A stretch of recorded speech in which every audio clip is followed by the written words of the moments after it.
விளக்கமாக சொல்லணும். தமிழனுக்கு தமிழனா கொழி விடுற இவங்க வேலை எம்பிபின்ற வேலையாக தான்.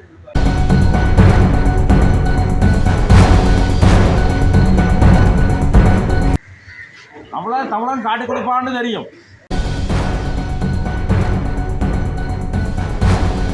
அரசு, நீ இந்த ஊருக்கே மாசா இருக்கலாம், ஆனா உயிருக்கு பயப்படாத என் முன்னாடி அது இவங்க சதி செய்த பேர். எம்பிபி காரன் செய்த சதி. ஊசி மட்டும் நிராகரிக்கப்படல. மற்ற கட்சி மண் கட்சி நிற்குது, மற்ற எல்லா கட்சியும் நிற்குது.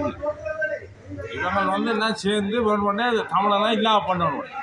இவங்க செய்த சதி. தமிழர் ஒற்றுமையாக இல்லாம பண்ண இவங்களை தமிழருக்கு உங்களை தூண்டி வர்றது இவங்கட வேலை. அதை தமிழன் புரிஞ்சு கொள்ளணும். தமிழன் இங்கே புரிஞ்சு கொள்ளுது. அதுதான் இந்த விளக்கமாக சொல்லணும். தமிழனுக்கு தமிழனா கொழி விடுற இவங்கட வேலை எம்பிபின்ற வேலையாக தான்.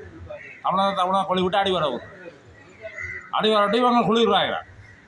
அப்படியே சொல்லுவோம். அப்படியே வந்து எடிட் பண்ண கூட அப்படியே விட விடும். நீங்களா பதிலையும் தாக்கல் செய்திருக்கிறாங்க.